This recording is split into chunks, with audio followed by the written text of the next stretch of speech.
Hi everyone, welcome to the show. This is Unscaled. I'm Jeremy Long, the Full Metal Traveler, out on the road once again, because that's kind of in the name of the show. This is a travel show, hoping to get you excited once again about getting out on the open road, seeing the world, seeing the city, seeing something that's brand new right down the street, whatever it is. And we got a real treat for you today because I'm linked up with my partner in crime in the other life, man, covering sports and all that with the Sports Vagabonds. It's Michael Price, MP, doing his thing. What's going on, baby? Oh, man, not too much, brother. Just excited to be on your show. Love the fact that you're getting out the road, doing your thing, and going, like you said, going to all these places that are hidden gems. And I know right now, I think you're in, you said West Virginia. I know you've been to Elko, Nevada. And it's just great to be able to just know that someone's out here just doing these things, living this life. And more importantly, that is you, my brother.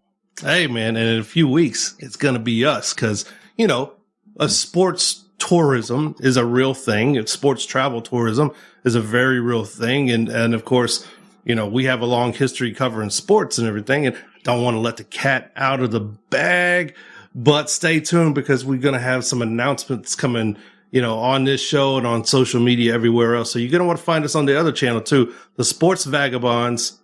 Anywhere you can find us, the name stays the same. And, we'll have some fun stuff coming up with all of that. So in kind of celebration of that, Mike, I'm on the road. I'm in West Virginia right now.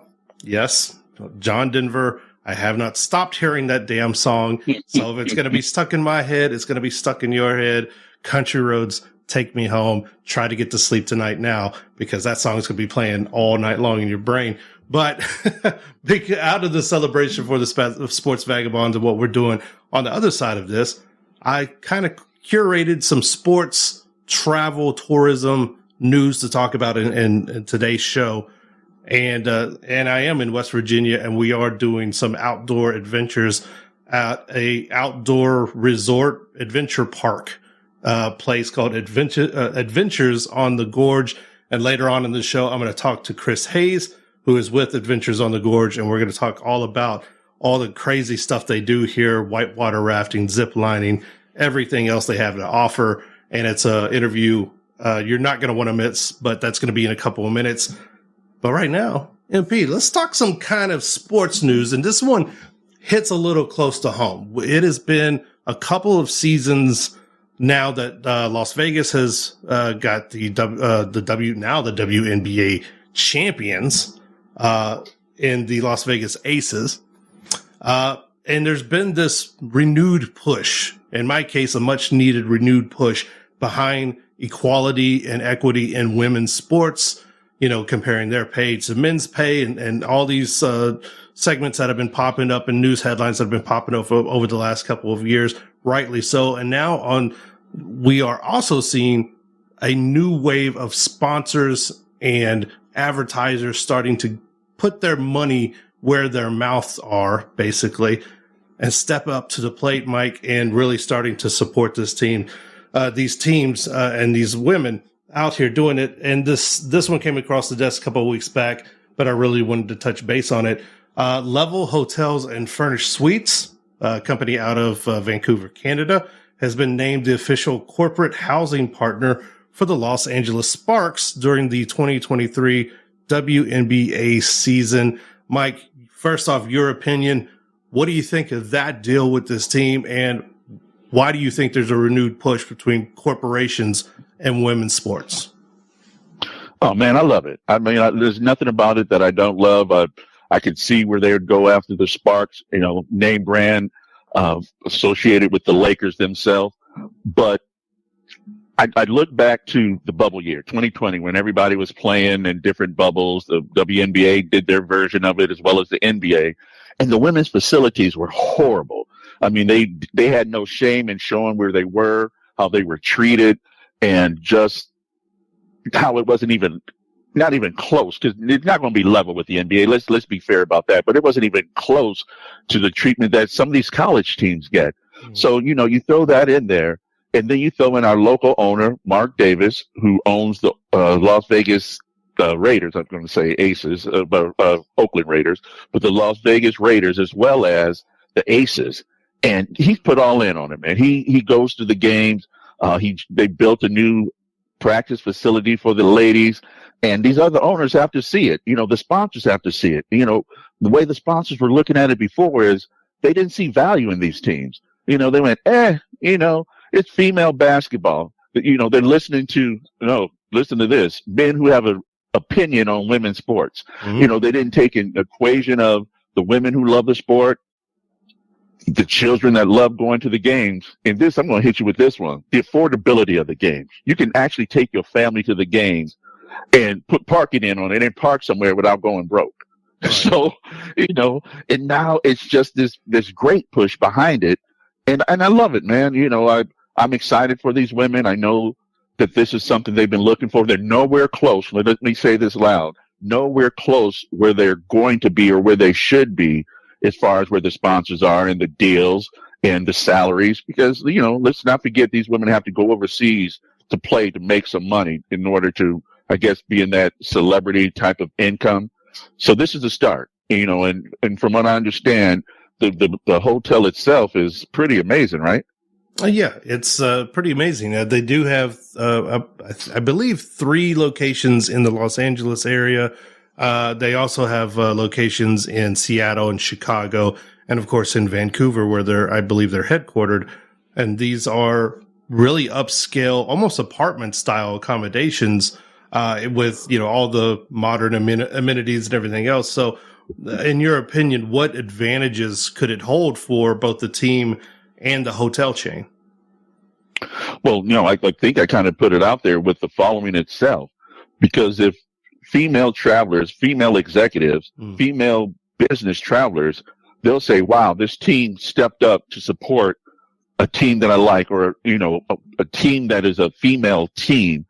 I'm about that. You know what? I want to stay where I know these pro athletes stay, because if they have a great opinion on it, I want to see what the experience is about. And I don't see it failing at all, especially in LA.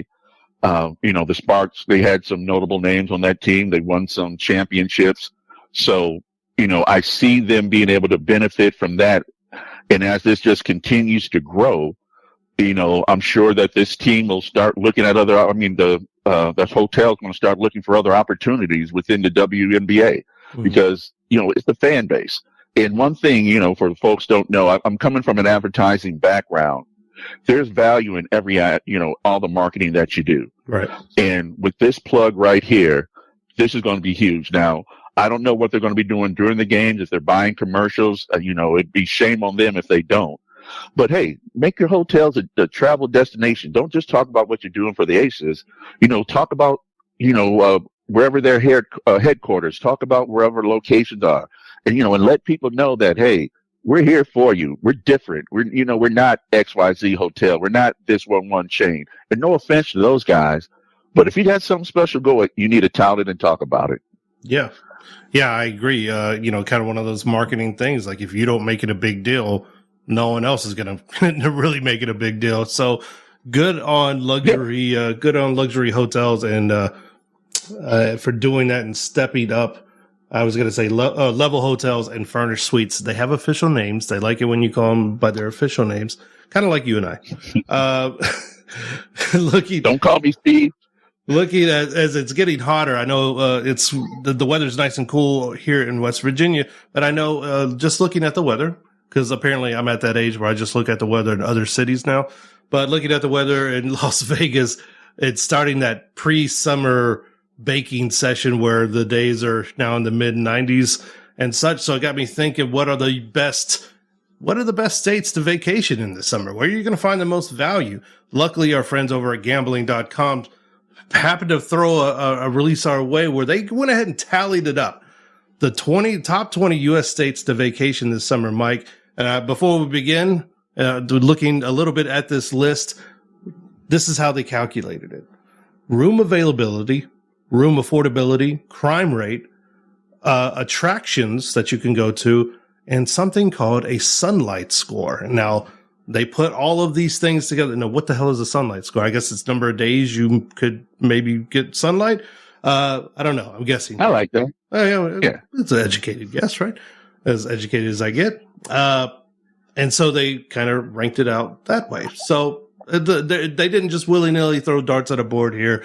They put something together, and we are going to talk about the top 5 here. But the number one, I mean, I don't think if you put a gun to my head, I would have guessed the state being number one.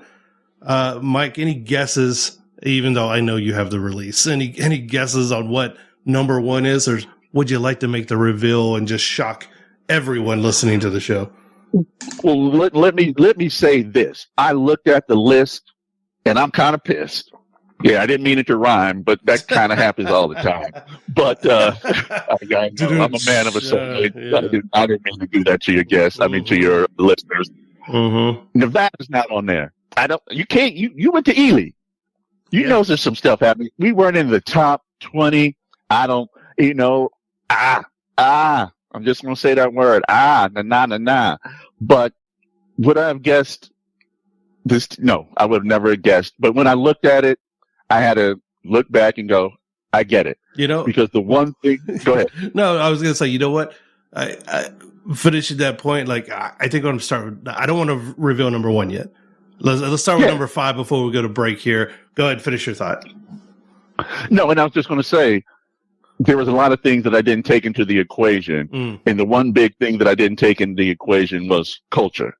And because you can't always just think about being an adult. Yeah. You have to think about, kids, where you're taking your kids, where you're taking your grandkids, where you're taking your spouse. So, we're going to talk about that. Yeah, we'll talk about it. And I don't want to leave you in suspense. Number 5, it's going to blow your mind. Ohio. Yes, if your jaw hit the floor, stay with us. We're going to reveal the rest of the top 20 U.S. states to vacation this summer. It's Unscaled. Keep it right here.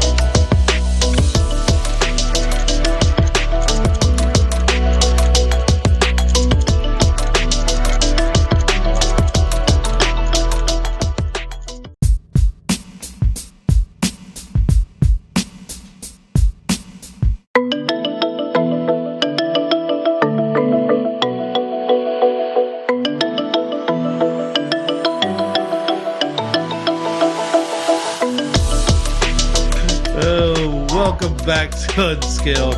It's Jay Long and my partner in crime over on the Sports Vagabonds, Michael Price, MP. We're having fun. We're laughing. We hope you're doing the same thing as you listen to what's always a dignified what's always a dignified travel show.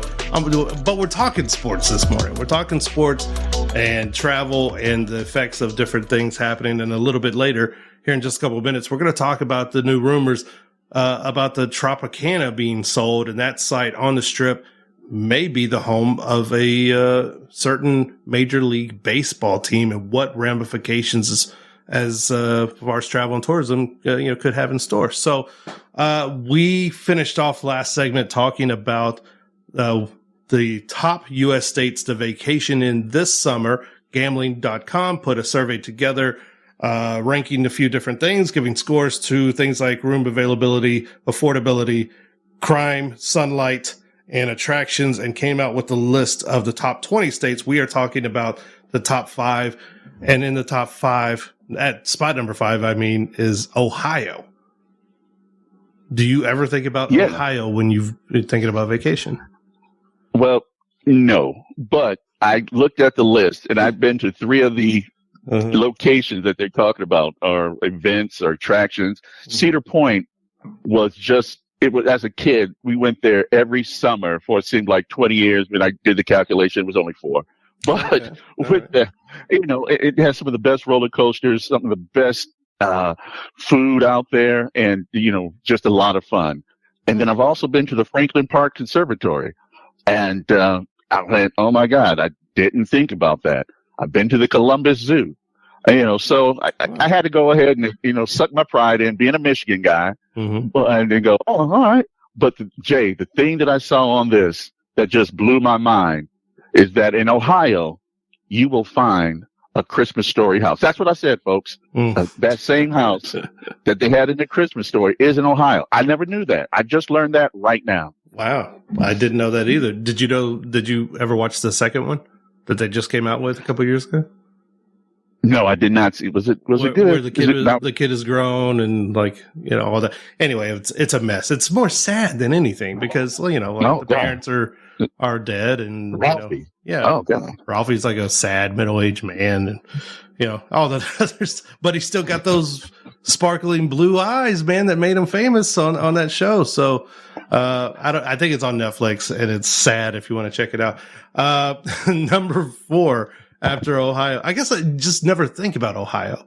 And I think Ohio has a bad rap. I honestly think they do. I think they could use a new marketing campaign. Ohio, it's not that bad, something like that.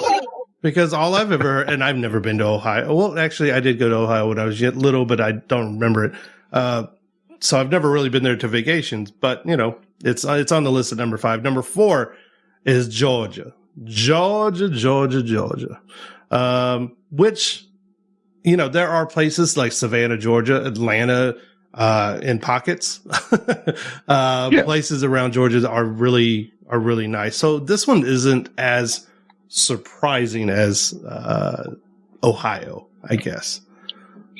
Yeah, no, not at all. I, was it Stone Mountain? I've been to Stone Mountain in Georgia. Oh, okay. Yeah, been there, been to the Martin Luther King National Historic Site. Mm-hmm. For, I think for everybody, I just want to say for me, it's like, no, everybody, it's a touching situation just knowing this is where Dr. King was and, the great things he did at that church. And, I had a lot of fun at one of the greatest soda companies in the world at the World of Coca-Cola. And if you guys ever get out and you are in Georgia, make sure you go down to downtown Atlanta, take the tour because it's an educational tour because you're thinking like, it's just about Coke. It's just Coke. It's like, no, they talk about all the brands all around the world. Mm-hmm. And, when I was there, they talk about the sodas that they sell in India. You're like, India, they sell Coca-Cola. No. It's different. I mean, it's just like the sodas they have in Mexico are different sodas. Yeah. It's the same thing out there in India. Is it curated to the local taste? Yeah. Oh my God. It truly is. And I put it in my mouth and I said, hey, where's your spit cup? I need your spit cup. I couldn't even keep it in my mouth, dude. The taste was so horrible, but it was the number one tasting soda in the country. So, hey, I know I probably took too much time talking about that, but it was definitely a learning experience for me. I'm not as worldly as I thought I was. You tried it. That's something. Yeah. So 5 was Ohio, 4 is Georgia. Number 3, another one that kind of surprises me because I never really think of it as a state. I think of cities within this state, but I never think of it as a state. But Illinois. And, oh God! You think of Chicago. It's got great cities like Chicago and others. There's other cities in Chicago, I'm sure. And I have family that lives, in Illinois. But I never really think of it as a vacation state.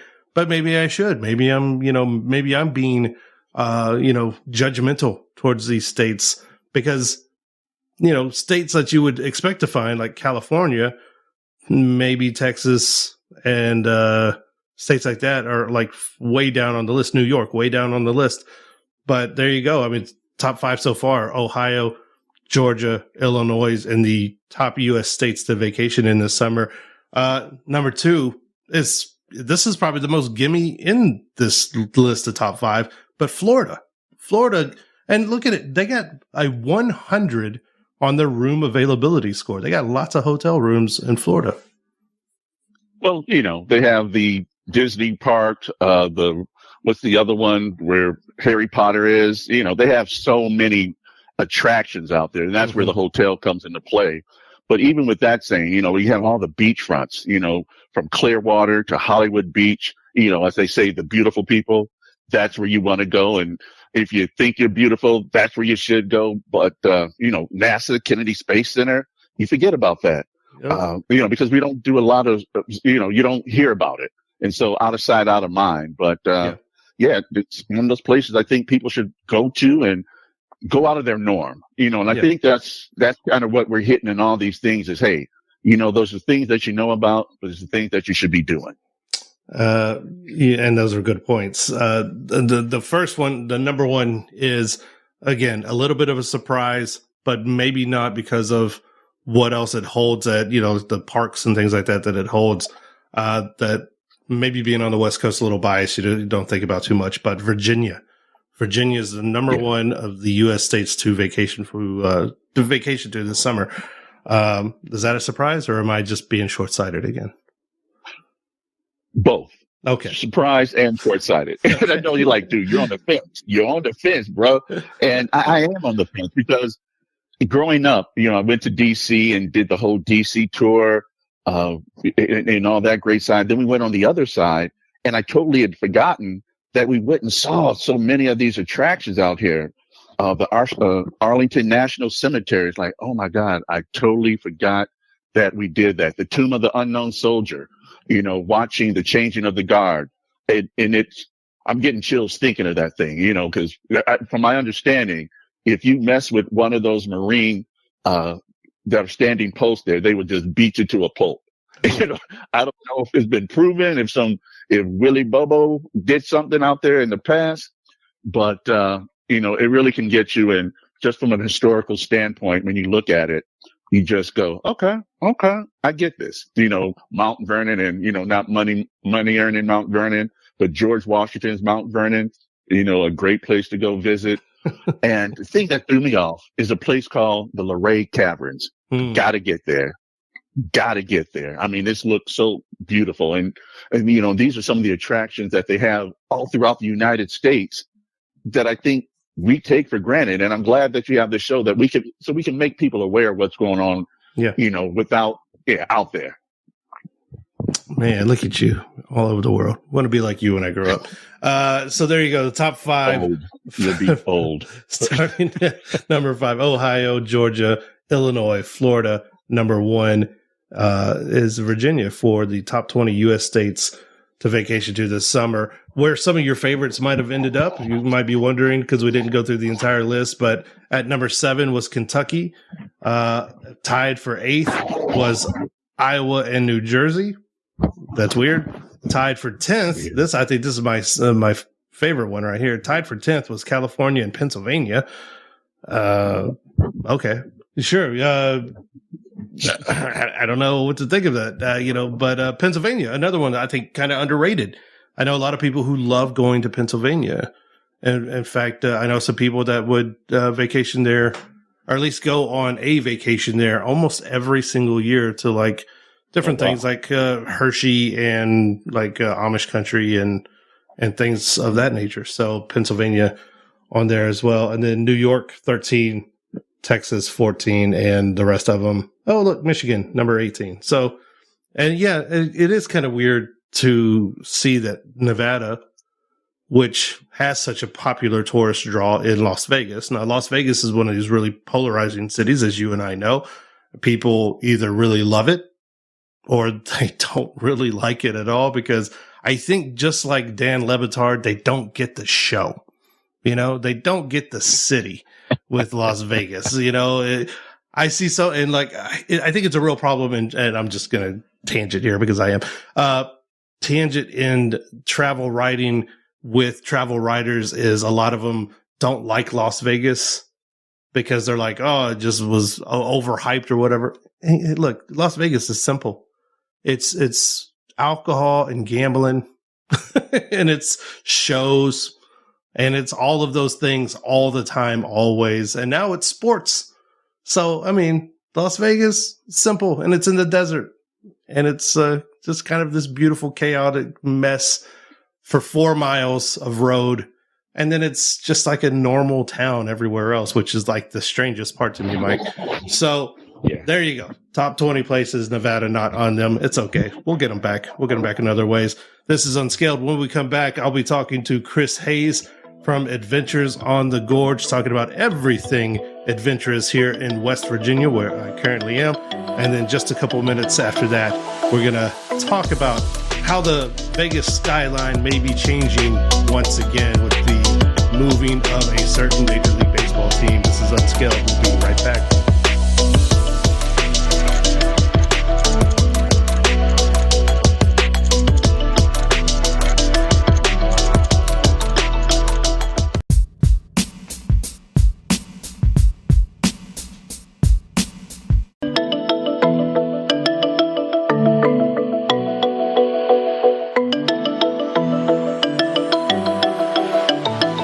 Hi, everyone. Welcome back to Unscaled. It's Jeremy Long, and I'm here on site in West Virginia, and I'm at this is probably the first of its designation. I know they pioneered it. It's an adventure resort.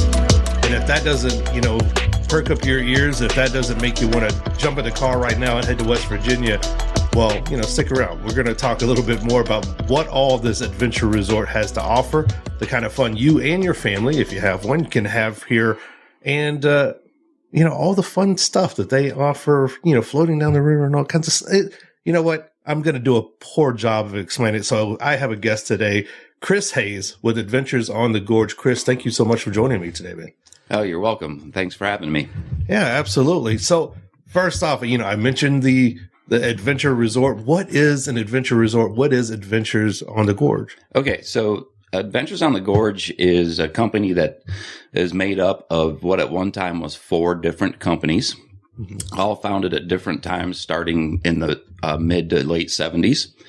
And during that time, and during the 80s and a good portion of the 90s, the primary activity or adventure was to do whitewater rafting. Mm-hmm. The resorts like us would that would be pretty much it, really. There might be some other guide services in town for rock climbing and stuff like that, but sometime in the 90s, they started to develop the idea of an adventure resort, and basically we offer almost all of our activities in-house. We do have a few activity partners, or adventure activities, but everything is offered in-house. Mm-hmm. You can come here and stay here in one of our many, many cabins, or camp if you'd like. And you can come with your family for a whole week and do different activities every single day. And on top of that, you guys offer cabins to sleep, cabins of varying degrees. Yes. So it's almost like you don't have to leave the park. Whereas just a few years ago, you were dealing with vendor A for this, mm-hmm. vendor B for that. And then on top of it, after you're tired and worn out, you got to find a place to sleep, yep. a place to eat, all this stuff. But it's right here. And, I have to say, my first time here, and it's beautiful, number one. I think that's what hits you in the face right when you drive up to, just the area anyway. But, and it's like this exciting summer camp feel without the summer campiness, if you will. And I don't know any other way to explain it, but it's so fascinating and fun to see what you guys have kind of carved out here over many long years and everything. But before we get into much more of that, how many people, how many adventurers come through here, you would guesstimate, year in and year out?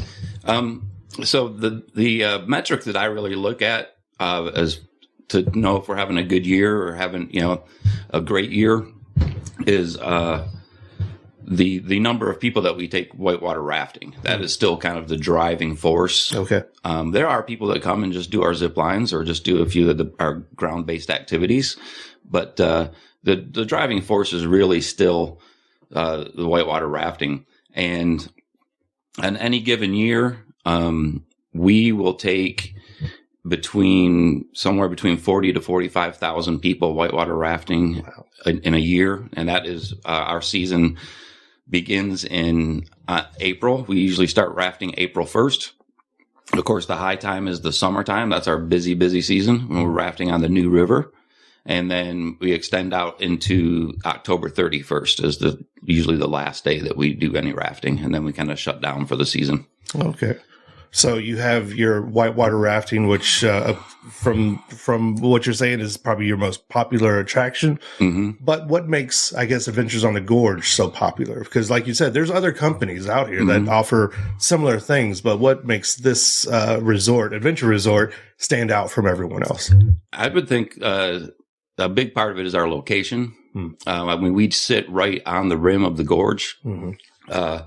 Our main restaurants all overlook the gorge with some really beautiful sunsets and stunning sunsets. Over the years, we've added other amenities like our swimming pool that is open to any and all guests, whether they're staying with us or if they're just coming and doing an activity with us. The day that they do the activity, they have access to our swimming pool. Oh, wow. And we have really, I believe it's the location that really makes us stand out. And is one thing. We also concentrate very hard on training and creating the best guides that we believe are the best guides in the industry. We want to build, we can teach anybody to guide a boat. I was always told we can teach anybody to guide a boat, but we can't necessarily teach somebody to have that personality of a guide. So that's really when we're looking at the guides that we're training, whether it's zip lines, whether it's on the river, whether it's rock climbing. We really are looking for the guides to build a relationship with the guest. Mm-hmm. One of the great things that we do, I'd like to say that every single one of our trips gets videoed on the river. You can gather with your guests that were in your boat after the day is over at our pub and hang out with them and watch the video with them. And I've been other places to go rafting where I've had other friends work, and first time I did that, I was blown away because the people came, they went rafting, and then they went and they left. Yeah. Never saw them again. Never saw them again. Like ghosts. Like as soon as they got off the boat, they went and changed their clothes, got in their cars, and drove away. Yeah. And I was like, that was really weird to me. Well, it's almost like you guys have fostered a culture of like, it's almost like this lifestyle of, I've had several. I mean, yesterday on the river, it was Mike, and I forget Mike's last name, but he not only was a guide on the river, he offered up so much factoids and so many funny little yarns he would spin and things like that. And then afterwards, you really felt that, you were a part of that group after spending the day, having lunch with them, all of that. Today, I went zip lining. Colin and his team were just immaculate in everything that they did. They made us feel comfortable and safe, and they were fun and treated us like family. So I started to notice that before we even talked today. These guys really do love what they do. Mm-hmm. So I'd like to make an amendment to my initial statement. Sure. I have to take that back. Our location is fantastic, but it is our guides that really make us stand out. There you go. It is our guides. I can't believe I did that. It's totally okay. If any of them ever heard that, they'd be like, "What, Chris?" What? But I will stand by that statement. It is our guides and many of our other staff, our food service staff, our reservation staff. We try to build it to be like a family. So we mentioned everything. We mentioned that Adventures on the Gorge actually sits, right up against the designation for the new River National Park and all of that. Tell me about that designation. It is the newest national park in the United States. And I still think, even though it's been a couple of years now, it's still kind of flying under the radar, maybe because of when it happened or tell me about the designation, when it happened, and what has been the reception of guest goers and I guess people like you who live in the area. It has gotten it got the designation in December of 2020, which was great. I was very happy about it. There were some locals that certainly aren't happy about it, but their fear is that there's going to start to be fee requirements, whereas we don't have fee requirements now, or license requirements for private boaters to go out and boat. And in my discussions with the superintendents of the park, there's just no intention of doing that. The area has been under the oversight of the National Park Service since the late 70s, maybe early 80s. And so if they were going to implement any fees, they've had plenty of opportunity to. And so I just don't really see that being an issue at all. Some people are concerned about the potential for influx of people. But I really don't see much of a concern for that, other than it is creating a lot of people are buying homes in this area and turning them into Airbnbs, and they don't live here. They're just making money off of it, which can cause a housing problem for locals, for locals, communities. So, and that's a national problem. That happens to a lot of towns. But I don't see, as far as our infrastructure goes, not being able to handle a large influx. And the reason I say that is because we report the number of people that we take rafting to the Department of Natural Resources of West Virginia. Right. And so it gets recorded, and it's been recorded for years and years and years and years. Okay. Like I said, we take about 45,000 people a year in the whole state of West Virginia, and all of the different rivers we have. There's about 115 to 120,000 total users. Okay.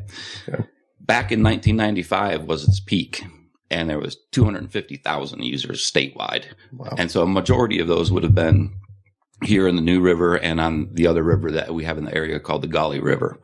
So if you look at the percentage today that goes here, I would say we were handling that same percentage of that 250,000, and that would be a lot more people. Right. Right. You know. Well, you mentioned, the numbers kind of dipping from their peak in the 90s and everything. If you have something to say to families across the United States, why should they maybe give pause and consider West Virginia, and in fact, Fayetteville and the New River Gorge National Park, maybe a second look and a second thought on, family vacations again and getting people back out on the water? I'd say because it's absolutely stunning. It's unbelievable, and people don't even know it exists. People, it blows my mind. Yep. I drive across that bridge, coming to work and coming from work, and I look at that gorge, and I never get sick of that view. I mean, it's just stunning. It's beautiful now that it's summertime. Mm-hmm. Fall is, just forget about it. I mean, it's just absolutely gorgeous. It's absolutely gorgeous in the fall. So that means, come here year round. Yeah. Plan multiple trips every season. Get out here to the New River Gorge National Park and Adventures on the Gorge. And speaking of that bridge, have you ever done the bridge walk? I did it a long time ago. Okay. So they have a bridge legally one time. Okay. Legally one time. Before the bridge walk existed, you could get out on that catwalk. Out there. Lots of people did that. So many people have told me that. Like, when I was in high school, we snuck out on the bridge. Oh, you bunch of degenerates. What are you doing out there? So if people want to find out more about Adventures on the Gorge, if they want to make reservations, they're ready to commit and come down the white waters and do some rafting, how do they find you guys online? Our website is literally Adventure. Just type Adventures on the Gorge. AdventuresOnTheGorge.com. Yep. And if they want to follow social media, I'm guessing that we're all over the place. And I've got to give a shout out to our social media manager, Chelsea, who you met yesterday, or you've been spending the last few days with. She's quite the wondrous If you go on our Facebook page and then go and compare our Facebook page and our posts on our Facebook page to our competitors, we're killing it. She's killing it. For the complete interview with Chris Hayes, please visit fullmetaltraveler.com. This is Jeremy Long, Unscaled. We'll be right back.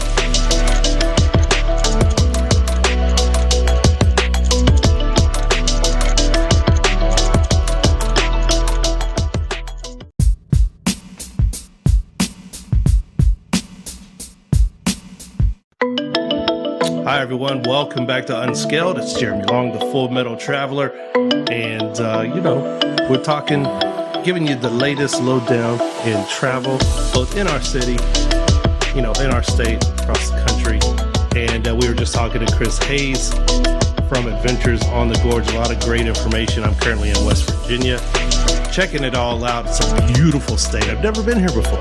And I'm with my co-host, Michael Price, MP from the Sports Vagabonds. You may recognize his sultry voice.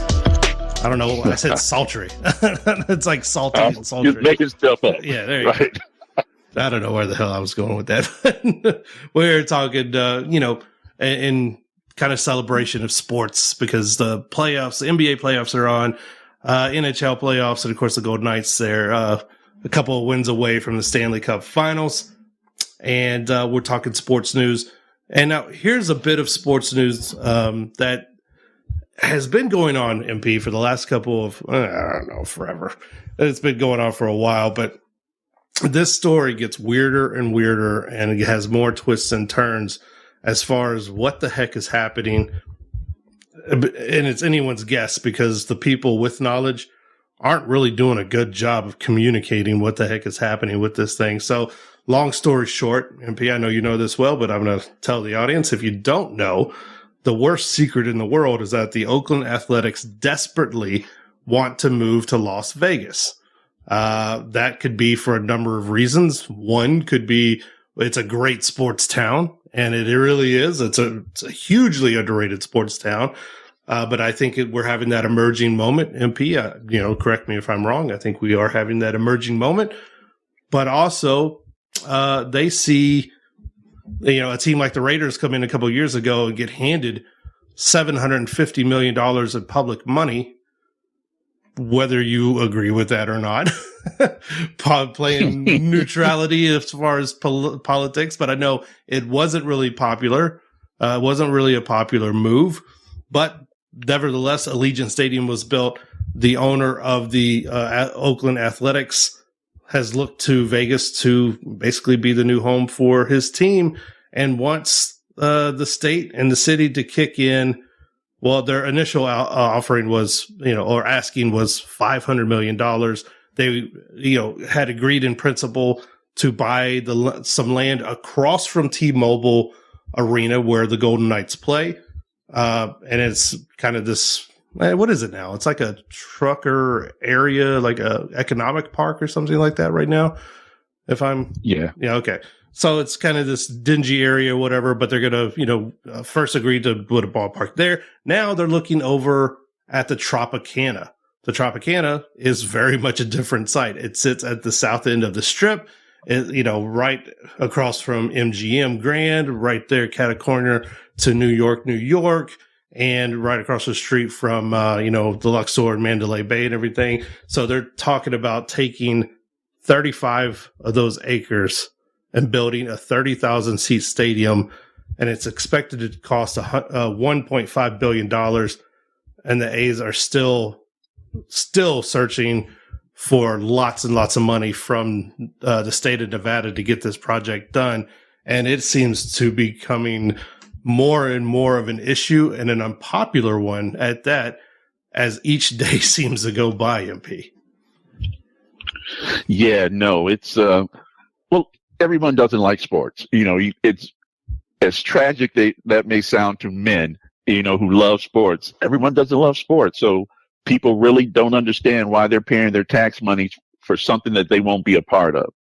And we know that with this new team, and if I'm not mistaken, it may have been another show we talked about it, with the new team coming, you'll have fans coming from other locations to come see their home team play in Las Vegas. It gives them a reason to come. So yes, it would bring more income to the city. But again, yeah, you're telling me this, but I know you're taking the taxes from me. I don't know if you're giving me, I don't see you sending me envelopes full of money like Breaking Bad. How's this going to work out in the long term? Yeah. And, everyone fell in love with the Knights because the Knights were able to do something that a few teams could have done in the past, that a new created team went to the Stanley Cup in its first season. Mm-hmm. And they just had a remarkable season. It started off crappy, and I'm not going to go into that. But they were able to vibe off of, a tragedy and just take this team to new levels. And now, we're spoiled here. But to think that, they're looking for the same lightning in a bottle for the Oakland A's, we're talking about bringing a bad team here and for our team to fall in love with them, where if you turn on the TV and watch an Oakland game, I think you and I could play in the game. Yeah.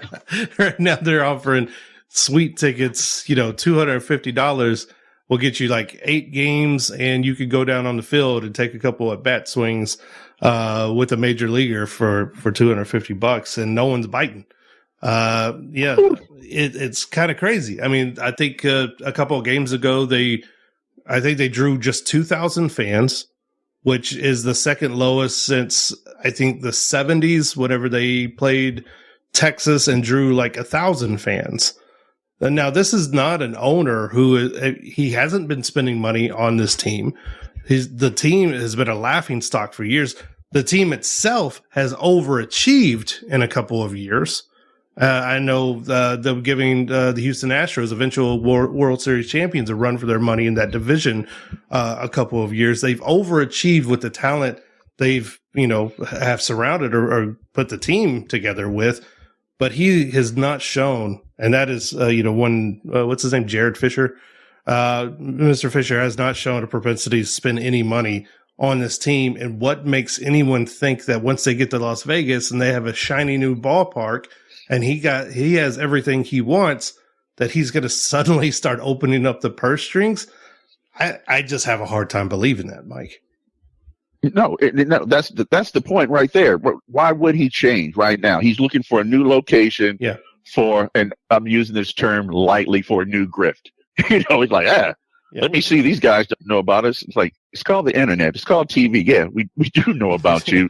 And there are people out here who don't want to be about that life because we're kind of okay where we are. Yeah. We have the aviators out here. You and your wife invited my lady and I out to a game a couple weekends ago. Mm-hmm. It was a great time. And the key word again for that great time, affordability. Yeah.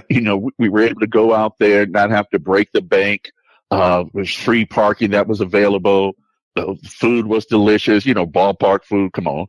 And the drinks, were they expensive? Sure. But they're not professional expensive. Yeah. And, because people were blown away from the prices when we went to the Knights games.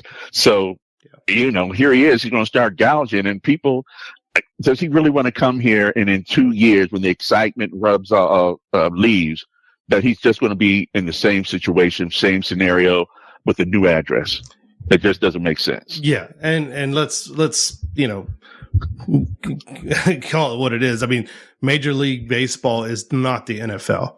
The NFL could go to any city, and the NFL, knows it's the NFL. And it, you have what the former Oakland Raiders did, and now the Las Vegas Raiders, and the owner, Mark Davis, is coming out more and more angry because every single game is like a home game for whatever away team is playing there, because the seats are so expensive that the people who bought, the Raiders fans who bought these tickets, a lot of them don't really have a choice, or it is a financial investment and they're trying to make money off of their tickets back because these damn things are so expensive.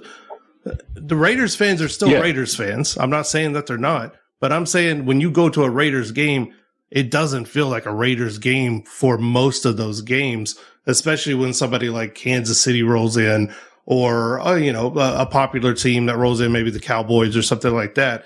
It's going to be a Cowboys home away game, not a Raiders home game. And that is kind of a bad look. But, so what can you expect the Oakland A's or Las Vegas A's, if they reach that point, to really pull in? And what would it do for tourism? Tropicana management came and basically gave their workers a heads up that, hey, within 12 to 24 months, this hotel may not be here anymore. We're starting procedures to maybe head down that aisle. So just giving you a heads up, you might want to brush up your resume. And that is me paraphrasing. But what would it actually do? Well, they said, hey, we think this new baseball park and this team, this really awful team right now, is going to sell out every single game for at least a season. That is what's being fed to the public right now. Well, no, and but you said a key word there. You said for a season. A season. $500 million for us to have a baseball team that might draw for a season. Because if that's what's going to happen, yes, it's probably going to have the same effect where people are going to use use their baseball team as a reason to come out to Las Vegas. Sure, that could happen, but I just don't see it working. It's 162 games, man, and you do the math. 81 games here, 81. Woo! You're asking a lot of people here in Las Vegas for a big commitment, and unless it's a dome, I don't see it working. Hey, to put it in perspective, the last couple of years, the Los Angeles Dodgers annual revenue has been $565 million. The Yankees have been second with 485 million, and Red Sox 479 million. But these are teams that are consistently putting the best effort they can out of the door for their fans to be proud of and try to win a championship. And all I'm saying is, whether it's good or not, yeah, people will be curious about the stadium, just like they are with Allegiant, just like they were with T-Mobile. But are they going to consistently go there if the team is bad? Not locals. I mean, have you met local Las Veganites or whatever they're called? They're a curmudgeon-y bunch. Yes, they are. So we will see. We will see. Well, MP, thank you so much for joining me, man. I really do appreciate it. You're my guy. Always hilarious. Always bringing the laughs and fun. And so in a couple of weeks, we'll drop some Sports Vagabonds news right here on this show that you guys won't want to miss. And thank you so much to Chris Hayes with Adventures on the Gorge for speaking with me today. As my time in West Virginia comes to a close, I want to say thank you to everyone here for hosting me. I really do appreciate it, and it's been wonderful. It's a beautiful state. I say this with all honesty, I cannot wait to come back here and spend some time in West Virginia. Now, country roads, take me home. This has been Unscaled. We'll see you next week.